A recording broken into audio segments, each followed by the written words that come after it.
Haleluya. Baik saudara, kita akan dengar firman Tuhan. Kita bersyukur karena minggu ini kita merayakan dan memperingati ulang tahun gereja kita yang ke-26. Kita nggak bikin apa-apa, kita hanya mau bersyukur karena Tuhan begitu baik. Tepatnya 6 Oktober, beberapa hari yang lalu. Ya. Dan kalau kita menoleh ke belakang, kita juga tidak menyangka hari ini akan menjadi seperti ini. Itu sebabnya kita mau memberikan segala kemuliaan hanya bagi Tuhan. Karena hanya Tuhan yang membuat kita ada sebagaimana kita ada hari ini. Yang setuju katakan amin. Kita berikan kemuliaan bagi Tuhan. Haleluya. Kita masih dalam tema besar, The Journey of a Disciple. Perjalanan seorang murid. Dan untuk sore ini judul firman Tuhan yang saya sampaikan adalah The Cost of a Disciple. Harga yang harus kita bayar menjadi seorang murid. Ketika kita percaya kepada Yesus dan kita menerima Yesus dan kita diselamatkan, itu kita tidak perlu bayar apapun. Menerima Yesus, percaya pada Yesus itu free, gratis. Tetapi sesudah kita percaya dan kemudian kita mau menjadi murid, itu ada harga yang harus kita bayar. Kalau kita nggak mengerti, maka kita akan selalu menjadi orang Kristen yang begitu-begitu saja. Tetapi kalau kita sungguh mau jadi orang Kristen dan murid Yesus, kita harus belajar karena ada harga yang harus kita bayar. Lukas 14 ayat 25 sampai 26.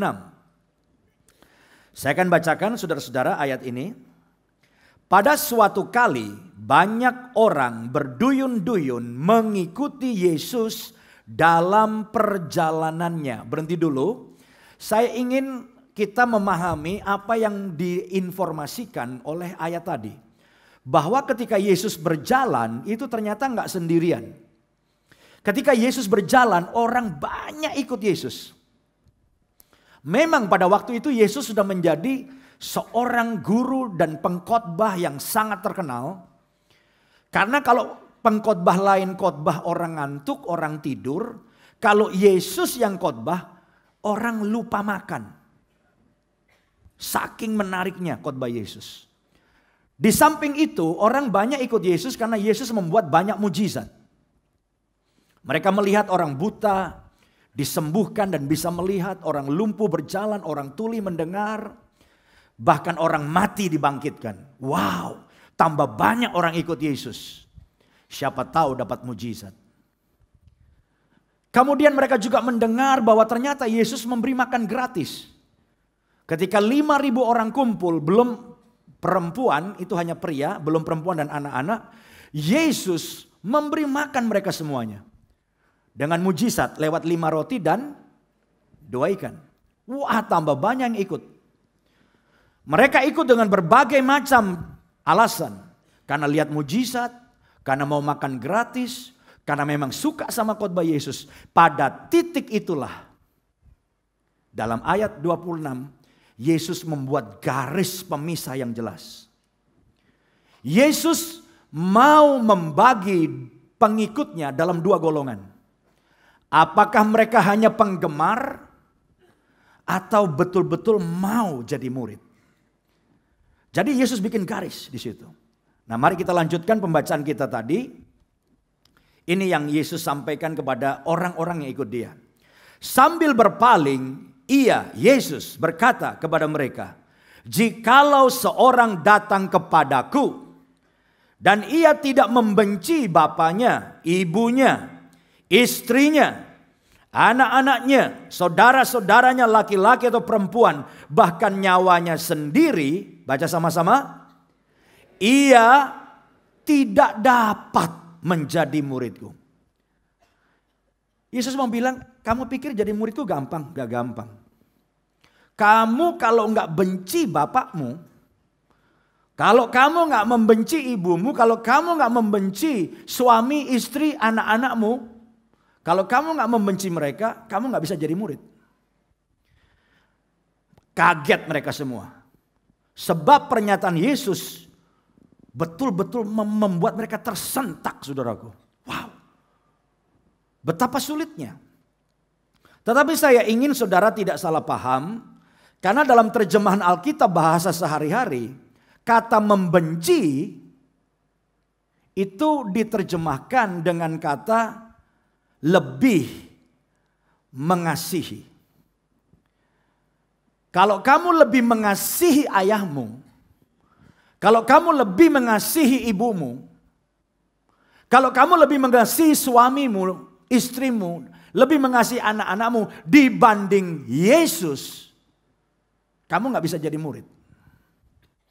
Dan ini harga yang harus dibayar untuk setiap orang yang mau jadi murid. Jadi dengan kata lain, apa harganya? Kita harus menjadikan Yesus pribadi yang paling kita kasihi, yang paling kita ikuti, yang paling berharga, dan tidak ada yang lain. Yang nangkep dan setuju katakan amin. Tuhan Yesus tidak ingin ada kekasih-kekasih gelap dalam hidup kita. Yang mungkin tanpa sadar ada dalam diri saudara. Orang-orang yang kita cintai atau sesuatu yang kita cintai lebih daripada Yesus. Kalau itu yang terjadi, kita tidak bisa jadi murid Yesus. Nah, sekarang kembali pemisahan tadi. Ada yang namanya penggemar, ada yang namanya murid. Saudara mungkin bertanya, Pak, apa maksudnya penggemar, apa maksudnya jadi murid? Saya kasih ilustrasi begini saja supaya lebih jelas. Di dalam sebuah pertandingan sepak bola itu ada dua golongan. Ada golongan pemain, grup pemain, ada grup penonton. Dan ini beda besar. Grup pemain itu yang lari-lari di lapangan, betul saudara? Kerja keras, keluar keringat. Kalau kakinya disengket sama lawan jatuh, bisa cedera, bisa berdarah. Nah, pemain bola saya sebut itulah murid. Pemain bola mau berkeringat, mau kerja, mau berdarah, mau berkorban. Seorang murid adalah orang yang mau bayar harganya, mau bekerja, mau berkeringat, berkorban, berdarah. Itu murid. Tapi penggemar itu sama dengan golongan atau grup yang kedua, yaitu penonton. Penonton itu nggak mau korban. Penonton tidak mau berdarah. Penonton itu mau menikmati, betul nggak saudara? Dia hanya menikmati pertandingan. Dan kalau pemainnya bagus, dia tepuk tangan. Bagus. Kalau depan gawang tinggal ngegolin, dia nendang luput. Lalu teriak, bego, bego gitu kan. Hanya komentar aja. Padahal saya yakin kalau dia main di lapangan pasti 1000 kali lebih bego. Seperti itu saudaraku. Jadi kalau saudara di gereja bisa saya gambarkan dibagi dua golongan, maka di gereja itu pun juga ada dua. Murid atau penggemar. Kalau murid, saudara adalah orang yang mau bayar harganya ikut Yesus. Mau capek, mau berdarah, mau berkorban, itu murid. Tapi di gereja ada orang yang hanya datang, duduk, nikmati, pulang. Dia gak mau capek. Gua udah capek di dunia, di kantor, masa di gereja gua mau capek. Hanya menikmati. Dan komentar, khotbahnya kurang bagus. Lagunya tidak enak. Singernya fales. Hanya komentar. Tapi dia gak mau korban. Selama dia jalan bersama Yesus ada berkat, haleluya. Ada mujizat, puji Tuhan. Dapat makan siang gratis, haleluya. Tapi begitu harus bayar harga, mempertaruhkan iman. Saya ingat ketika gereja kita masih 2 ruko di Greenfield. Itu saudaraku jemaat beberapa ratus, tetapi pertumbuhannya luar biasa. Saya melihat lawatan Tuhan waktu itu. Orang masuk gereja aja baru nyanyi nangis saudara. Padahal musiknya gak secanggih sekarang. Saya lagi khotbah bisa turun. Saya bisa doain orang. Ada banyak orang sakit disembuhkan. Kemudian banyak orang terima Yesus. Dan pendeta-pendeta waktu itu gak banyak, itu kerjaannya tiap hari bakar jimat. Karena banyak orang punya jimat, serahkan jimatnya. Dan banyak orang dibaptis. Nah, terjadi beberapa saat saudaraku, tiba-tiba muncul sedikit masalah. Karena beberapa anak muda datang ke kantor gereja. Yang satu bilang, "Pak, saya diusir dari rumah." Loh, saya tanya kenapa?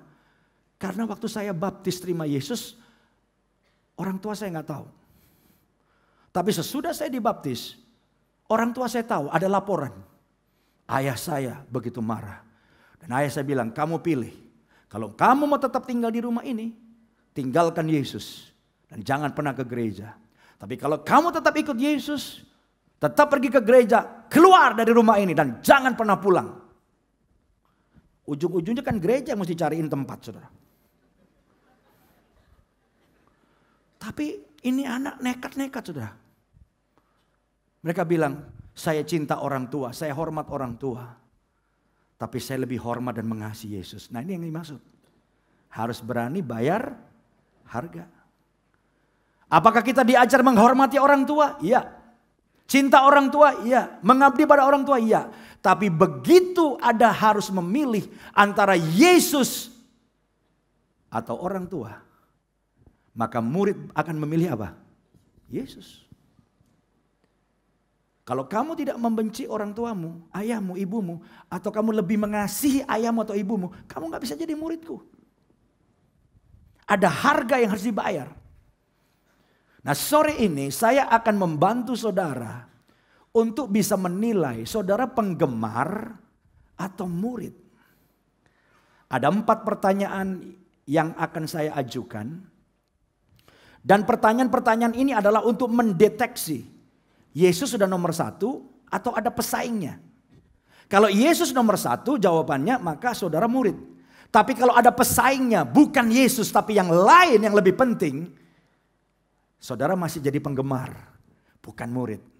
Apakah saudara siap diperiksa hari ini? Siap? Kita periksa dengan 4 pertanyaan. Oke, yang pertama.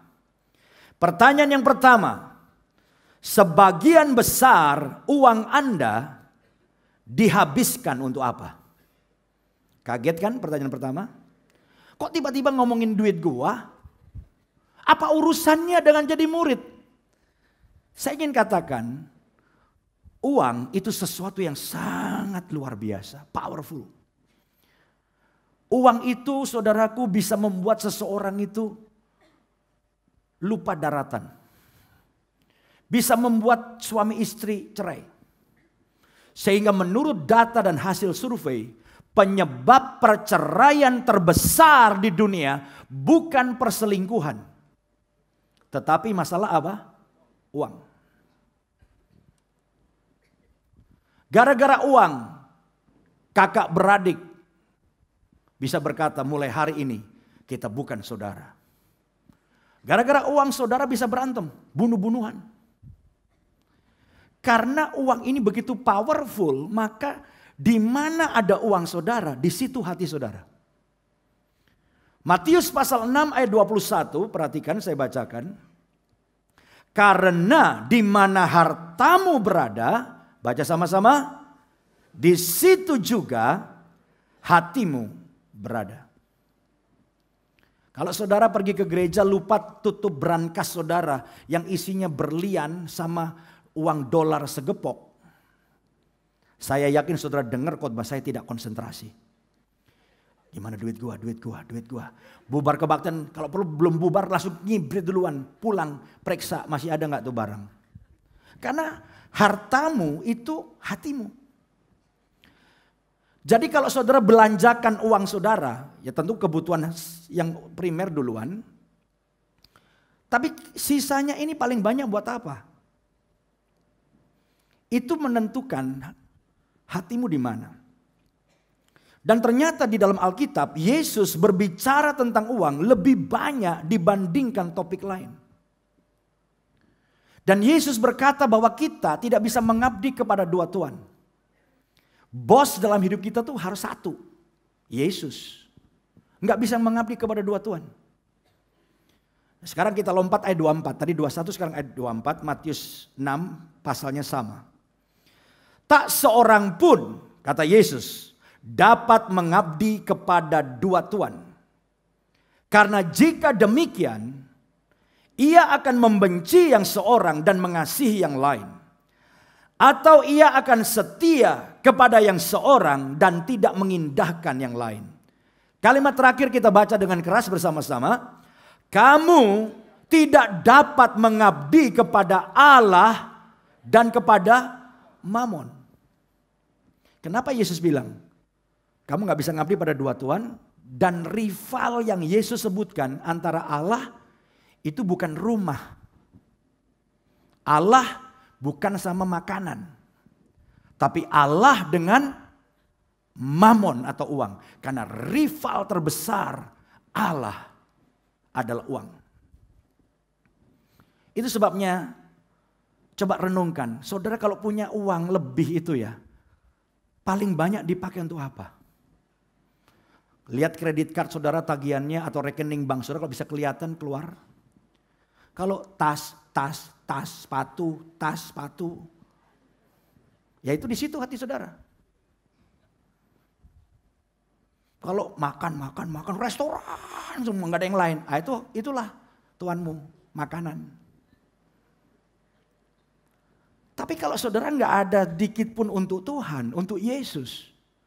Tapi saudara kalau nyanyi, nangis. Yesus, aku mengasihi engkau. Aku muridmu, mengabdi, mengikuti kau segalanya.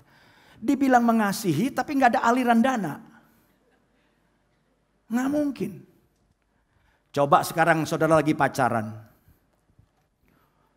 Malam minggu, pacarmu bilang, sayang aku cinta kamu. Kau segalanya sayang. Malam minggu makan di restoran. Makan di restoran habis 300.000. Lalu pacarmu bilang, kita bagi dua ya sayang. You pack go, I pack go. Ya ilah. Kau segalanya, tapi makan bagi dua. Karena kalau saudara sayang sama seseorang, Anda pengen memberi. Saya nggak tahu saudara setuju nggak? Kita kalau ngomong yang make sense aja, jangan yang mengambang-ambang. Biar gampang ditangkap. Saudara bilang, Tuhan, aku mengabdi kepadamu tapi tidak ada aliran dana. Dan saya bilang ini bukan karena, gereja, pekerjaan Tuhan minta uang. Bukan. Tapi kita sebagai murid Tuhan, kalau betul-betul murid dan menganggap Yesus yang kita paling cintai, paling kasih, mesti ada dong. Itu sebabnya seorang hamba Tuhan namanya Kylie Idleman berkata begini, rekening bank Anda mungkin menjadi bukti terbaik apakah Anda seorang penggemar atau seorang murid. Kalau rekening itu bisa dibedah kelihatan kemana uang saudara, di situ saudara bisa tahu Anda penggemar atau murid. Kalau murid, banyak hal yang Anda akan berikan untuk sesuatu yang menjadi kepentingan Yesus. Yang setuju katakan amin. Yang gak setuju bilang amin juga dong. Dan kita berikan kemuliaan bagi Tuhan. Haleluya. Oke, yang kedua. Jawab kasih skor sendiri, udah ketahuan saudara penggemar apa murid. Ya. Pertanyaan yang kedua adalah, kemana Anda mencari penghiburan ketika terluka? Ketika saudara bermasalah, terluka, hancur, terpuruk. Saudara cari penghiburan kemana? Seringkali tempat kita berlari waktu menghadapi persoalan dan kepedihan adalah pribadi terpenting dalam hidup kita. Itu sebabnya Yesus ingin Anda berlari kepada Yesus ketika saudara punya masalah. Ketika saudara ingin nangis, hancur, gagal, larinya kemana? Lari ke Yesus. Jadikan Yesus tempat pelarian saudara. Pak kok gak enak pak istilah tempat pelarian? Ya mending lari ke Yesus daripada lari ke dukun. Benar gak saudara? Mending lari ke Yesus daripada saudara lari cari pejabat yang bisa mengecewakan saudara.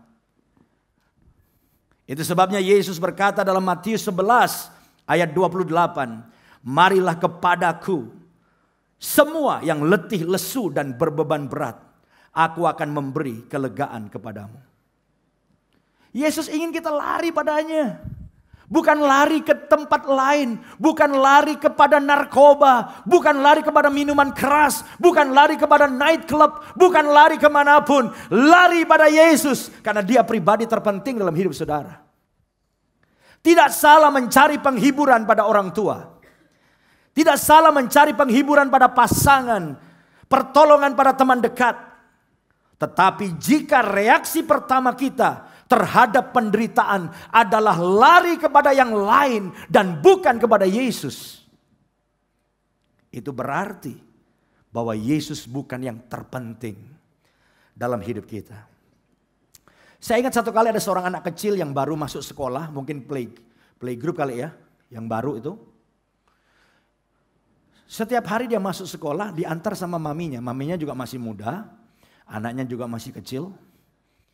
Dan yang menarik, setiap anak ini dijemput sama maminya, sambil pulang bareng, si anak selalu memuji-muji ibu guru.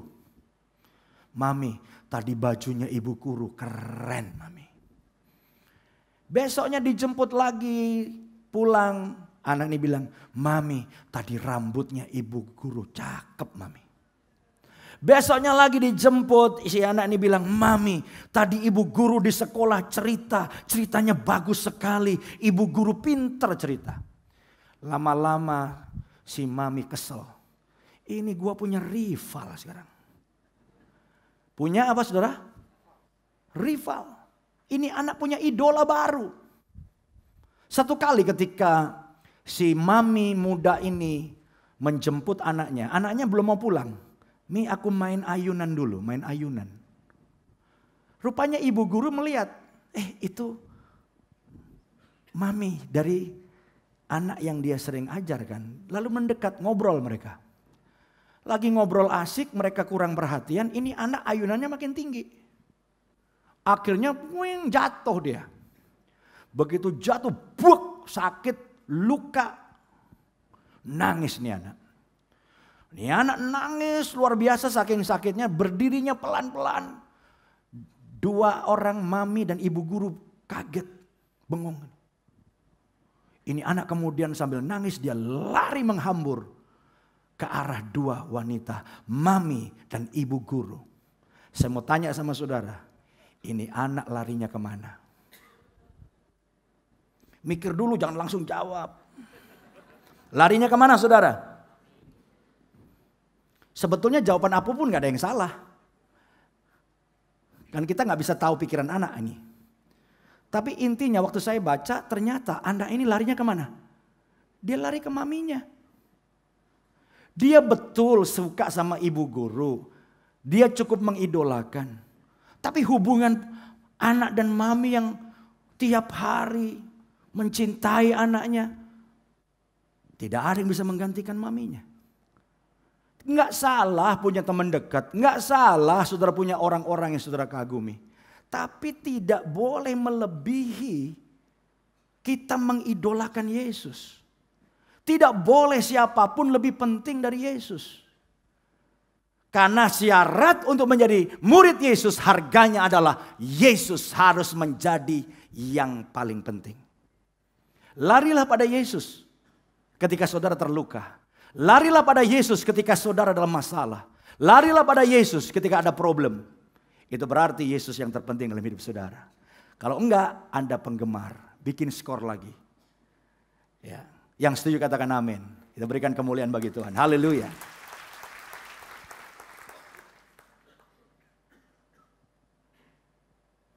Sekarang yang keberapa ya? 3. Ngetes aja saya. 3.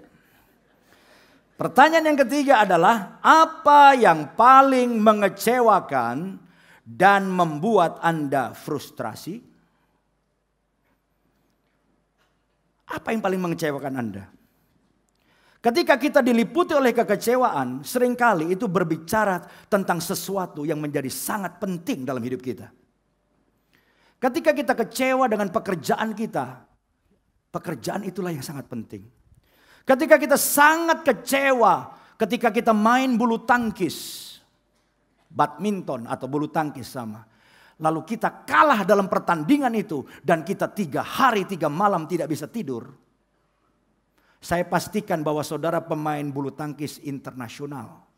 Dan bulu tangkis itu sangat penting dan mata pencaharian saudara. Kalau pemain RT kagak mungkin kalah bertanding 3 hari tidak tidur. Bertanding menjadi sangat penting. Bila ada sesuatu yang menjadi begitu mengecewakan saudara, jangan-jangan itu telah merebut cinta dan posisi Yesus yang terutama. Saya ingat ada seorang ayah yang mengajak anaknya untuk hari libur besoknya untuk jalan bareng. Sang ayah bilang gini, "Nak, kita ini sibuk masing-masing, kamu sibuk sekolah, ayah sibuk kerja cari uang. Besok hari libur kita jangan kemana-mana dan bikin janji, kita jalan berdua. Ayah dan kamu mau jalan berdua." Wah, anaknya seneng karena jarang jalan sama ayahnya.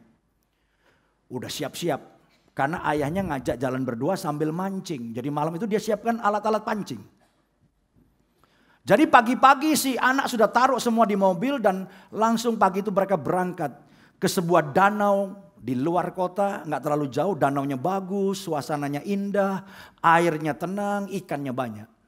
Sampai di situ mereka ngobrol-ngobrol, mulai mancing. 1 jam nggak dapat ikan, 2 jam nggak dapat ikan, sampai makan siang nggak dapat ikan. Akhirnya mereka istirahat, makan, ngobrol-ngobrol lagi. Setelah ngobrol-ngobrol, mancing dilanjutkan.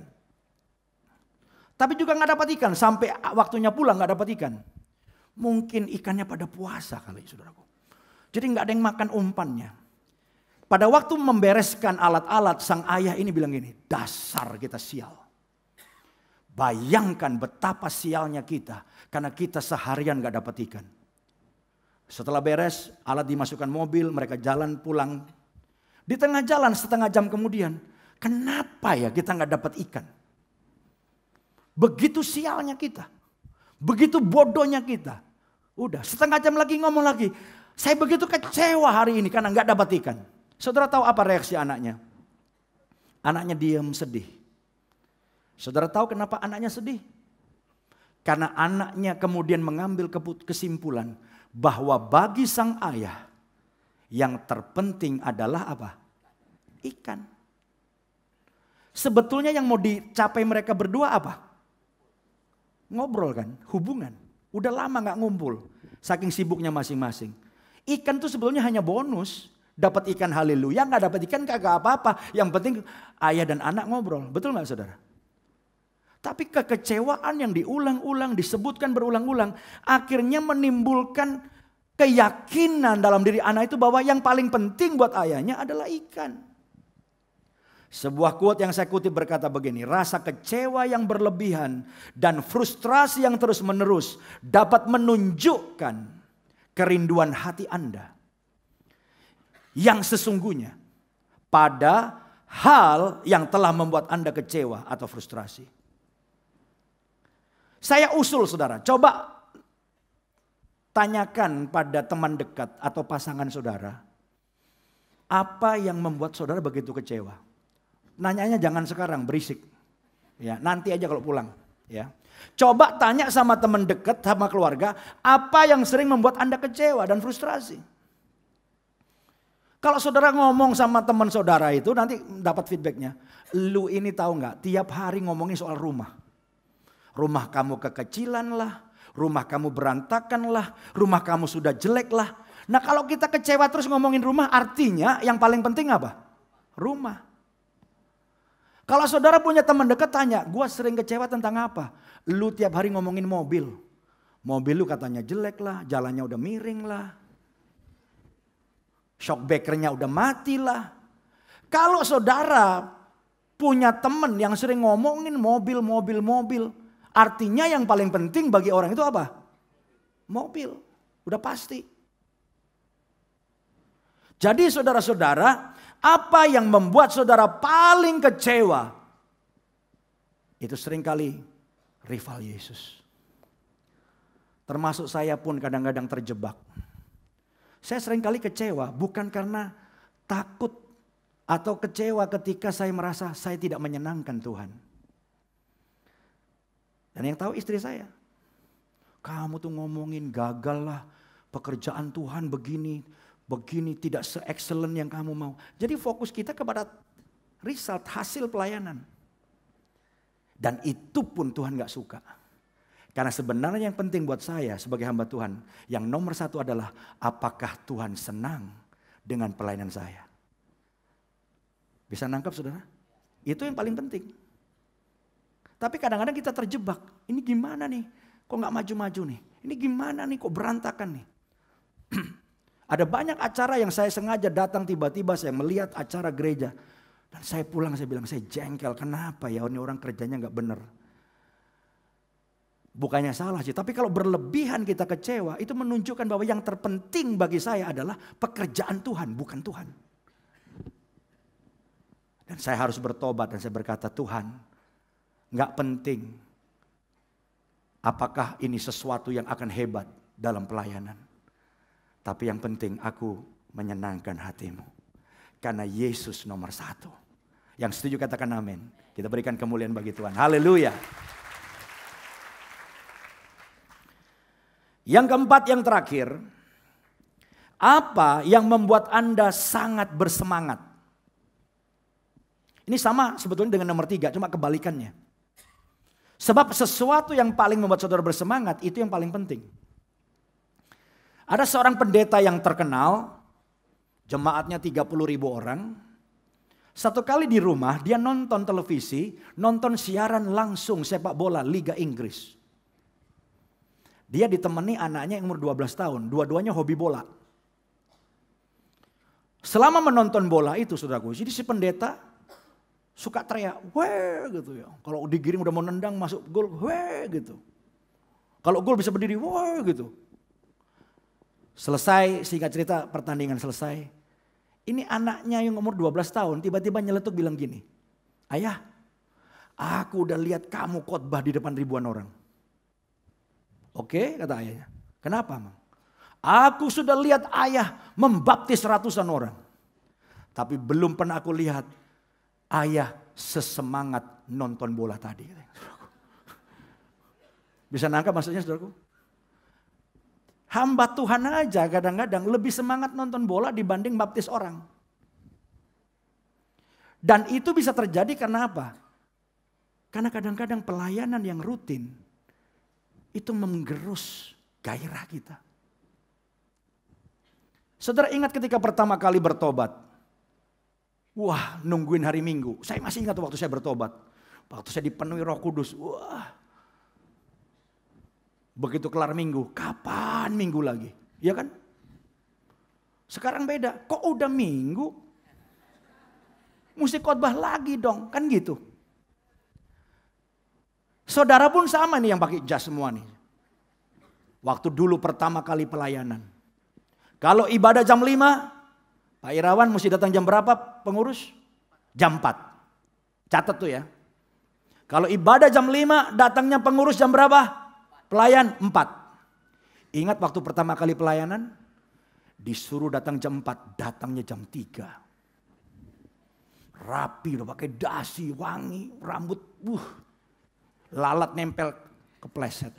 Wah, luar biasa. Itu tahun pertama. Tahun kedua, disuruh datang jam 4, ibadah jam 5, datang setengah 4. Bagus.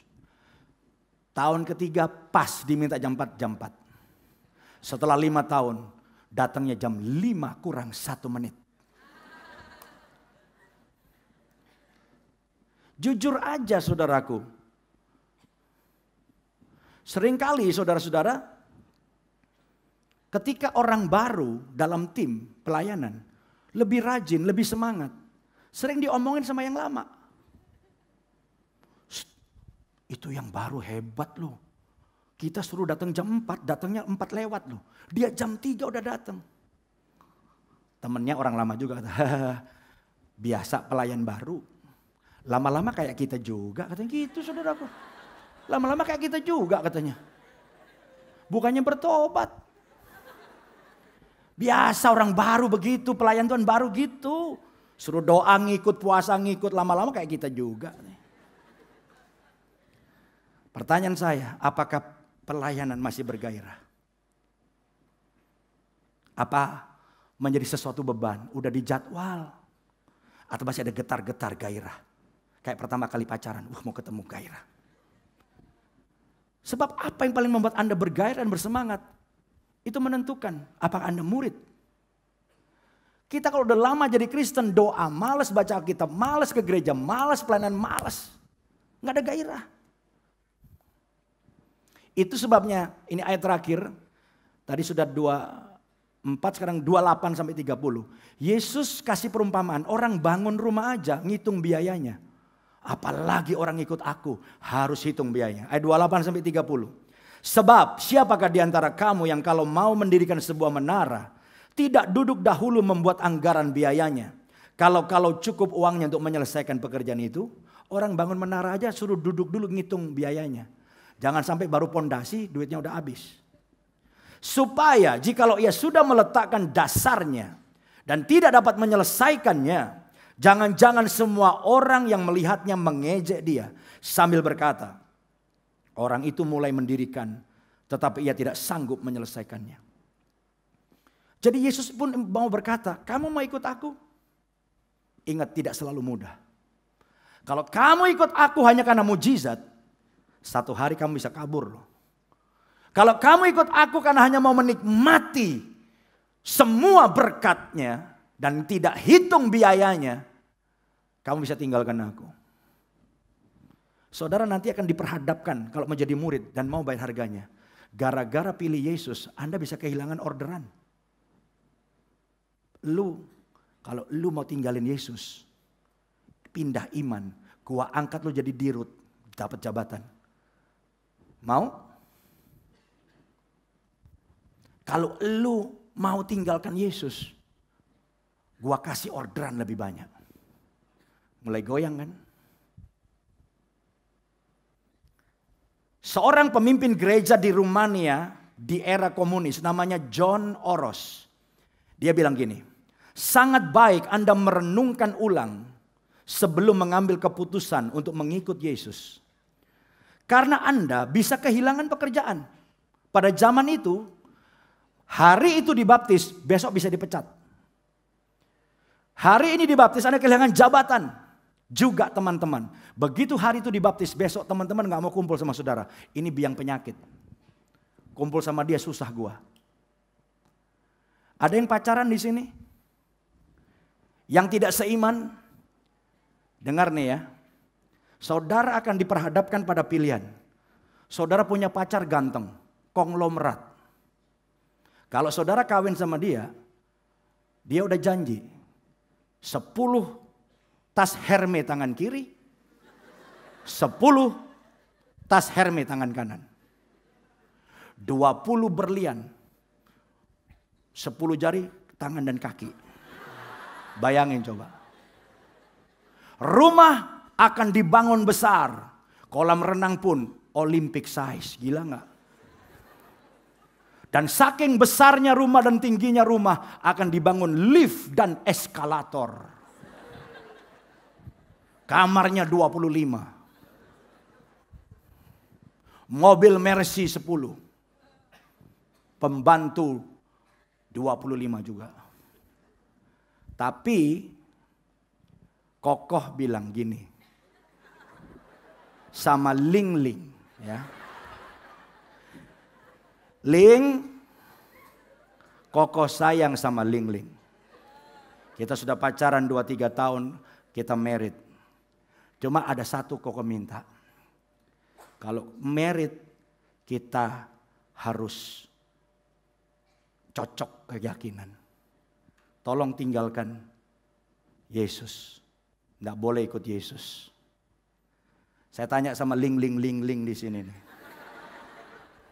Ayo jawab. Tetap pilih Yesus, pilih Kokoh. Hermes berapa tadi? 20. 10 kiri, 10 kanan. Mercy? Bentley 25. Berlian? Pilih Kokoh, pilih Yesus.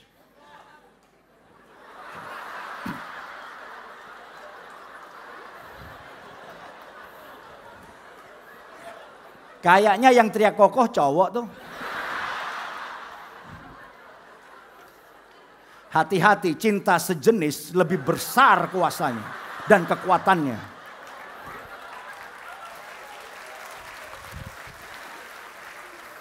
Nggak, ini bercandaan aja. Tapi yang saya mau tanya, kalau itu terjadi saudara pilih mana? Nggak gampang loh. Benar. Kalau kamu mau tinggalkan Yesus, dirut kamu di BUMN. Asal tinggalkan Yesus. Ayo. Kalau kamu tinggalkan Yesus, saya kasih orderan kamu.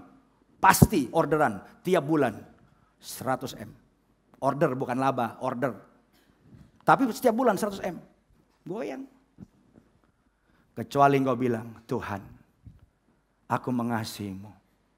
Engkau menyelamatkan hidupku. Hidup di dunia cuma 70 tahun. Aku udah sicap Tuhan. Tinggal sacap Tuhan. Tapi hidup kekal di sorga selama-lamanya. Dan itu pun Anda harus punya iman bahwa di luar Yesus tidak ada keselamatan. Kalau saudara percaya semuanya selamat, itu susah juga.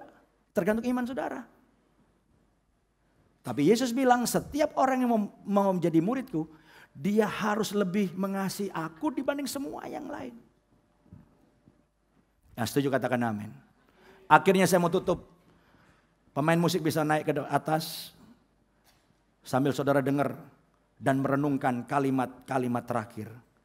Jika mengikut Yesus atau menjadi murid Yesus mengharuskan Anda mengorbankan segalanya, masihkah itu terasa bernilai bagi Anda?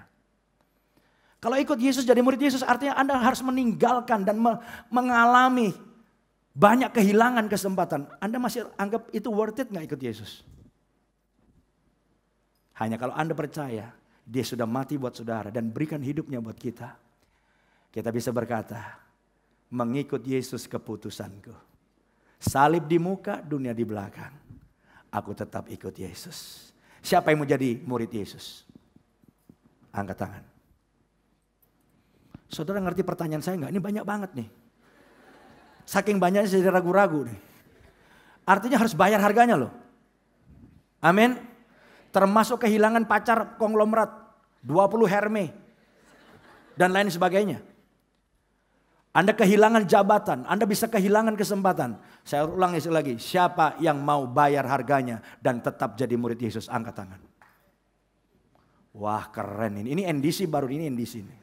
Yang gak angkat tangan tuh tamu tuh. Haleluya.